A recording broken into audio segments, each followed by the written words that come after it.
भी हमने बातचीत की थी। कल हमने बैंकों पे ज़्यादा फोकस किया था, आज पीएसयू बैंकों पे थोड़ा कोशिश करते हैं बातचीत करने की। और पीएनबी लगातार अंबाला मैम आपके और रचित सर दोनों लोगों के फेवरेट काउंटर्स में रहा है, अब 112 के आसपास पहुंचता हुआ दिखाई दे रहा है। बताइए पीएनबी पे आप करंट लेवल पे क्या करें, और इसके अलावा एसबीआई 1052 के आसपास ट्रेड करता हुआ, एक छोटा और 1000 से ऊपर एक एसबीआई, यहाँ पर भी काफ़ी अच्छे लोग, काफ़ी सकारात्मक रिपोर्ट्स वगैरह भी आ रही हैं। एसबीआई पीएनबी दोनों पे आपकी राय, सिर्फ level. Okay, state bank of India current price by 1080 पहला टारगेट और 1200 दूसरा। अब डिपेंड करता है आप स्विंग ट्रेड कर रहे हो तो 1080 पे 2 हफ्ते की व्यू पर निकल जाइएगा, और अगर 1200 इन्वेस्टमेंट कर रहे हो मिड टर्म तो 1200 पर निकल जाइए। दोनों ही सूरत में stop loss will be at 970, तो 970 के असर। और बहुत लाजमी है कि आपको अब जाकर के 1080 का जो टारगेट है वो वायबल नहीं होगा रिस्क रिवॉर्ड के मामले में, क्योंकि पुरानी रिकमेंडेशन है। तो सलाह यही है कि 180 जब 1080 जब आ जाए तो आप ट्रेलिंग करिए और 1200 का वेट करिए। तो थोड़ा सा स्टॉप लॉस छोटा करने की कोशिश करिएगा जो आज एंट्री कर रहे हैं, और जिनको थोड़ा सा भी कंफ्यूजन है पुरानी रेफरेंस आप देख सकते हैं। पीएनबी तो विपुल जी मतलब बहुत ही बढ़िया चल रहा है, और 100 से 105 के भाव से 115 का टारगेट जो दिया गया है मैं एक्सपेक्ट कर रही हूँ कि इस हफ्ते आना चाहिए और आ जाएगा।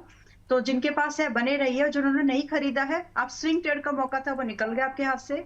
अब आप यहाँ पर मिड टर्म इन्वेस्टमेंट जरूर प्लान कर सकते हैं 112 110 की रेंज में, विच इज टुडेज रेंज। 120 से लेकर के 145 के टारगेट्स के लिए आप मिड टर्म इन्वेस्टमेंट इसमें जरूर प्लान की जा सकती है। स्विंग का मौका अब नहीं है, यू आर लेट। आप चाहे तो स्टॉप लॉस लगा लें, आपका स्टॉप लॉस यहाँ पर 110 का बैठेगा कम से कम। चाहे आप पहले से पोजीशन है रिवाइज कर लीजिए, स्टॉप लॉस 97 से अभी 100 का स्टॉप लॉस है, यही एक स्टॉप लॉस अभी हम रिवाइज कर रहे हैं। बाकी जो लेवल से 120 145 वो सभी के लिए वैलिड है। चलिए, बहुत शानदार। सारे लेवल्स जो है आपकी स्क्रीन पर मौजूद हैं, नोट डाउन करते रहिए, स्क्रीनशॉट ले लीजिए, वो आपकी सुविधा के लिए सारे नंबर्स हम कोशिश करते हैं। हमारे प्रोड्यूसर्स जो है प्रोड्यूसर साहब जो हैं वो बड़ी मेहनत करते हैं कि एक एक लेवल को सुन करके लिख करके आपके लिए उपलब्ध कराएं।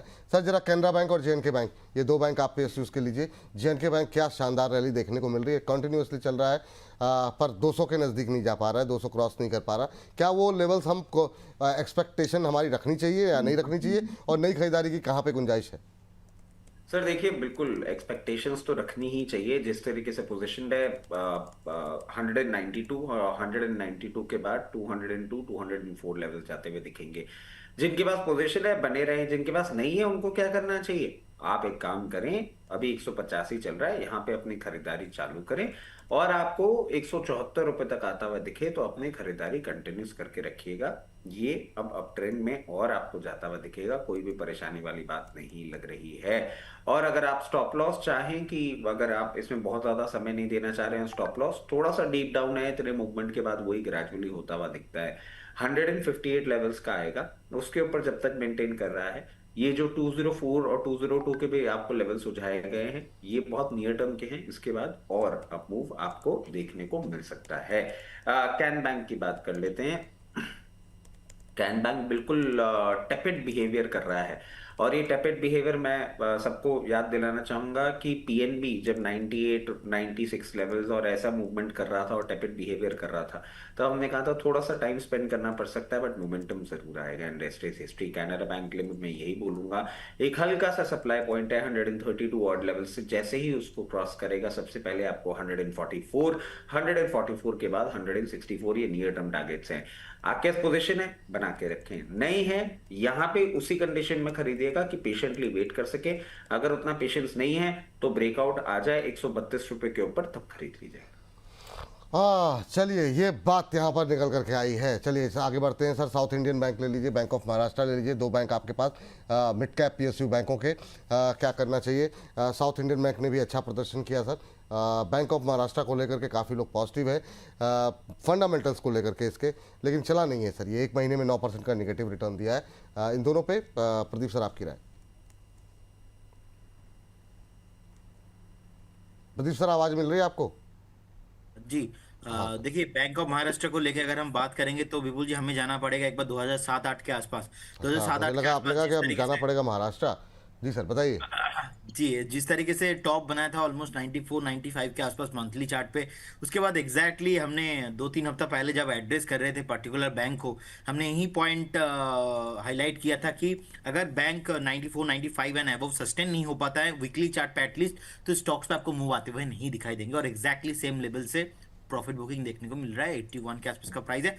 अब ये कंसोलिडेशन रेंज पे चला जाएगा, कंसोलिडेशन रेंज रहेगा 74 एंड एक बार आपको 86 87 आपको 1.5-2 महीना घूमते हुए नजर आएंगे। अगर पर्टिकुलर इस ओवरऑल सेक्टर में बूम आता है, पहले 94 के ऊपर मुझे क्लोजिंग चाहिए, या मैं वैल्यू इन्वेस्टिंग करूंगा अगर मैं ब्रेकआउट के बाद, अदरवाइज मैं ब्रेकआउट के बाद लेने वाला हूं। सो बीच में अभी नहीं लेना है। साउथ इंडियन बैंक अच्छा लग रहा है, बहुत बढ़िया एक पोजीशन होके रखा है ब्रेकआउट के बाद, लगातार 2 महीना हायर है क्लोजिंग है। मुझे लग रहा है कि स्टॉक एक बार आपको 58 उसके बाद 64 तक रैली देखने का हाई पॉसिबिलिटीज है। स्टॉप लॉस एक बार 41.50 पे मेंटेन कीजिए, बने रहिए। साउथ इंडियन बैंक पे स्ट्रेंथ है, बैंक ऑफ महाराष्ट्र पे स्ट्रेंथ आया नहीं, वो कब आएगा? 81 से 90 पे नहीं, 94 के बाद वो पॉसिबल है। अगर बाई चांस नीचे आता है तो कहीं ना कहीं वैल्यू इन्वेस्टिंग के बारे में सोचिए, वो 71 72 के आसपास। अभी खरीद सकते हैं साउथ इंडियन बैंक, मतलब No, चल no, चुका no. है काफी, इसलिए पूछ रहे हैं।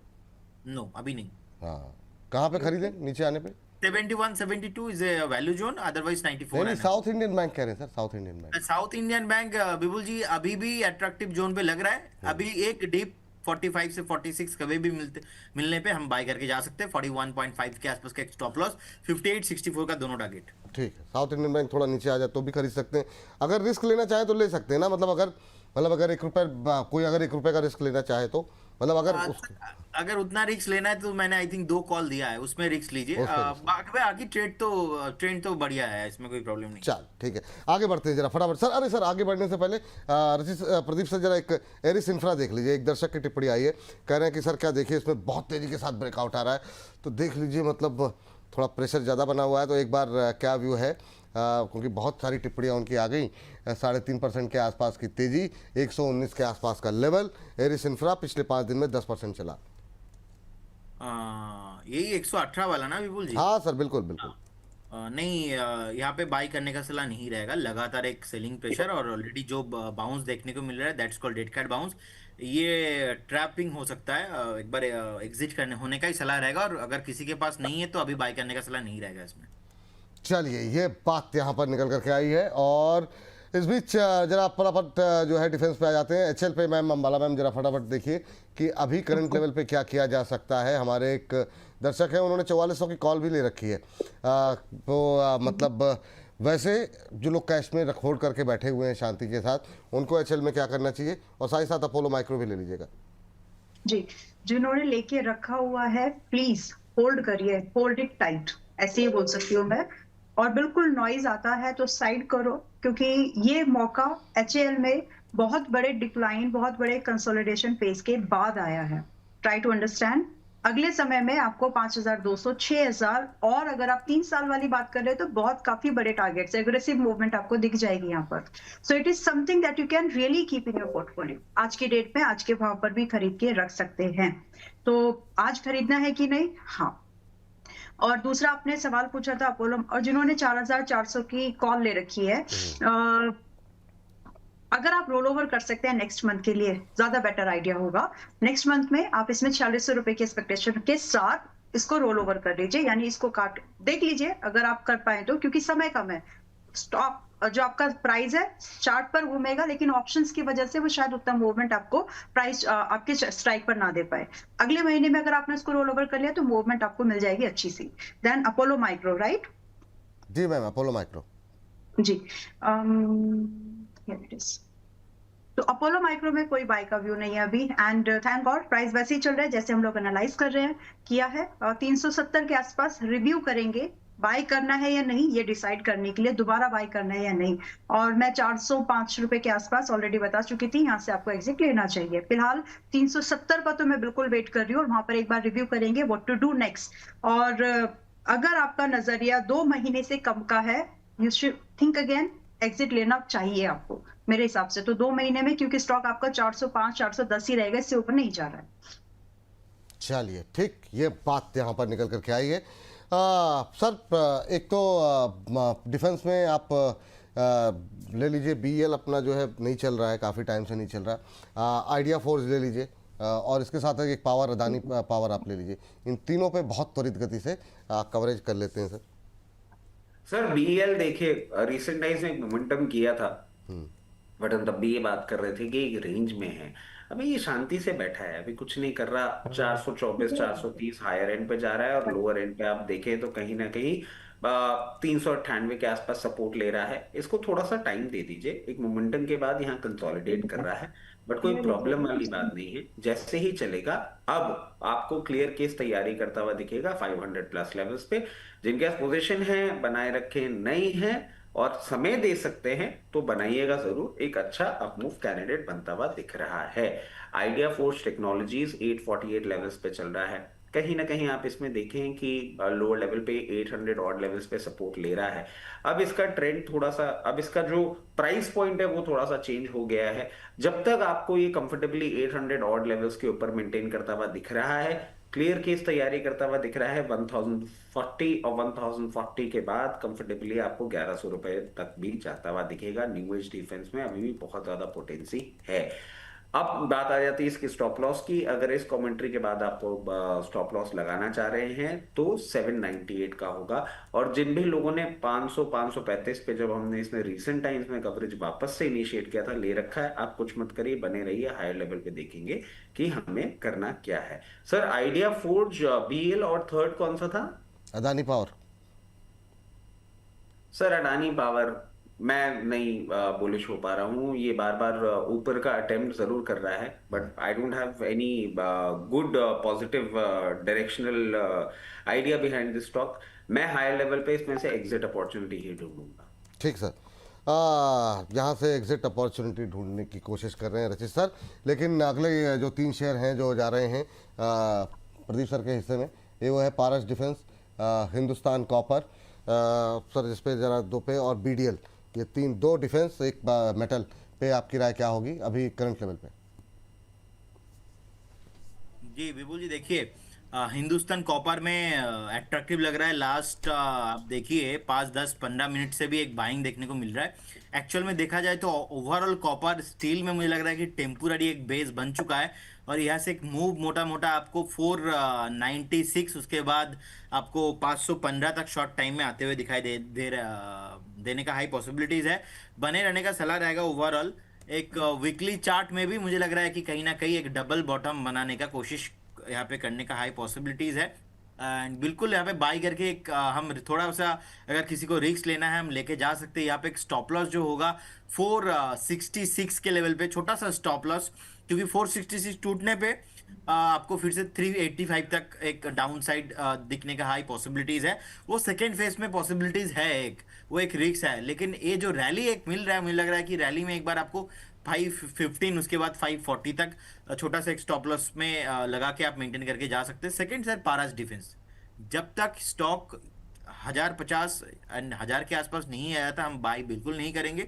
सेल कॉल 1330 1340 के आसपास एक्टिवेट कर दिया था, उसके बाद स्टॉक चला नहीं, अभी भी कंसोलिडेट कर रहा है, टाइम स्पेंड करेगा, फिर से नीचे आपको देखने को मिलेगा। थर्ड बताया आपने BDL का भी हाल सर उतना बढ़िया नहीं लग रहा है, कहीं ना कहीं एक रेंज के अंदर फंसा हुआ है। It will take time, consolidation range के अंदर है। ओवरऑल पारस डिफेंस BDL जैसे स्टॉक्स में अभी नेक्स्ट 3-6 महीने में मैं ज्यादा कुछ मूव नहीं देख पा रहा हूँ, तो इसके लिए मैं अभी थोड़ा वेट ही करूंगा। चलिए ठीक, ये बात यहाँ पर निकल के आई है। अम्बाला मैम, इरिडा पहले ले लीजिए। इरिडा के साथ साथ मेटल में आप वेदांता ले लीजिए, आज थोड़ा सुस्त है, और मेटल में ही हिंदुस्तान जिंक ले लीजिए। ये तीनों पे आपकी राय? अच्छा, मेटल की कमेंट्री से ना मुझे एक स्टेटमेंट याद आ गई। पिछली बार जब मेटल्स को लेकर के करीब 10 दिन हुए होंगे, तो मैंने एक स्टेटमेंट दिया था, मतलब रेफरेंस के तौर पर समझाने की बात की थी कि मेटल्स को वैसे पिघलने के लिए टाइम लगता है, और आपका टाइम यहाँ पर जो है, वो जो हीट है वो टाइम है, यहाँ पर आपको टाइम देना है। कोई कुछ भी बोल रहा है तो क्या मतलब बोल दिया आपको? किसी ने तो कोई कमेंट किया था, मेरे पास पहुंचा वो।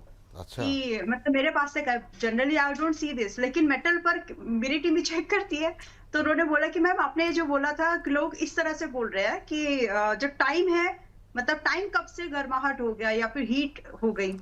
भाई पूरा सुनो, कंटेक्स्ट को ठीक से सुना करो, और देख लो जरा, मेटल्स गिरे नहीं है तब से, metals is trying to consolidate, right? तो सर कुछ ऐड करना चाह रहे हैं आपकी सम्मान। ये पूरा एक पैराग्राफ लिखा गया था और उसमें इनके टायर के स्टॉक्स का भी रेफरेंस दिया गया था कि गाड़ी बिकेगी तो टायर स्टॉक्स अच्छे चलेंगे। इन्होंने पुराना एक रेफरेंस दिया अच्छा, था। कहीं पे मैम किसी कमेंट को लेकर के कोई कंफ्यूजन होना आपको कि मतलब याद ना रहा, आप रचित सर से संपर्क कीजिएगा, सर नहीं को नहीं सब नहीं याद नहीं, रहता है। अब मैं एक और चीज ऐड कर देता हूँ sir. For my own mental peace मैं प्रदीप भाई के रास्ते पे चला गया हूँ।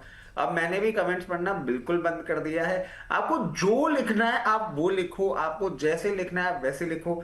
अब सानू की वाले आइडिया को मैंने फॉलो करना चालू कर दिया, वरना मैं तो डिप्रेशन में चला जाता मार्केट कंडीशन में जो कमेंट्स आ रहे हैं उस तो पे। ये मतलब आप भी झोला उठा के चल दिए हैं। अंबाला मैम, अरे Ambala ma'am ji, my God. हाँ। तो देखो, रेफरेंस के लिए अब लॉजिकल है ना कि टायर इंडस्ट्री आप कोई भी कार, अब ठीक अभी है मैम बिल्कुल समय थोड़ा जिनको सा कम समझना बचा है हुआ है वो तो हम समझ जरा जाते हैं। इरिडा, वेदांता हाँ। और हिंदुस्तान जिंक सिर्फ लेवल डिस्कस कर लेते हैं जी।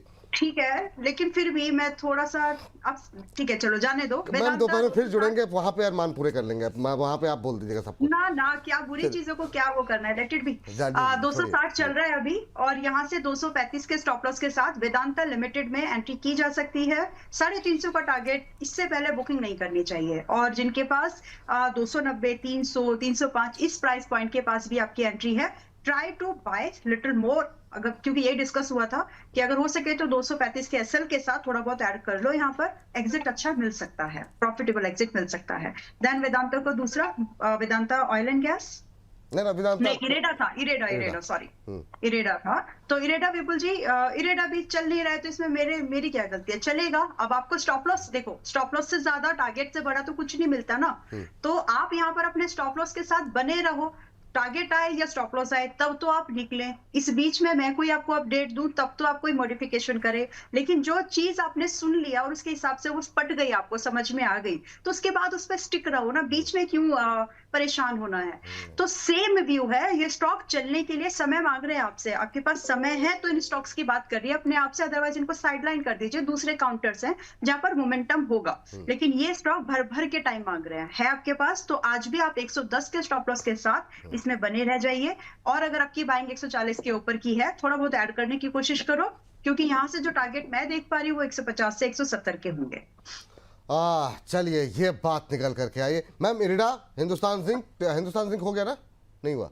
हिंदुस्तान जिंक नहीं हुआ, लेकिन खरीदने लायक है। जिन्होंने पिछले हफ्ते नहीं खरीदा, this is the time, add करो, धीरे धीरे मेटल्स को ऐड करना शुरू करिए। बट थोड़े से कंसोलिडेशन के बाद में मेटल्स भागेंगे। अब ये 5-6 स्टॉक्स उसने नाम लिए तो उसमें एक ये भी था, तो आज 527 के आसपास में है। रेडी रहो कि अगर 510 भी आए तो भी ऐड ही करना है, ये है क्लियर व्यू। और आपका यहाँ पर 470 का रहना चाहिए स्टॉप लॉस फिलहाल के लिए। अगर जरूरत पड़ी तो देखेंगे छोटा या आगे या पीछे स्टॉप लॉस, और खिसकाना पड़ा तो बात करेंगे। But as of now your stop loss should be at 470। Buy की सलाह, अगर आपके बाइंग 600 के ऊपर की है तो ऐड की भी सलाह है। टारगेट की एक्सपेक्टेशन 615 से लेकर के कम से कम 650 के बैठते हैं।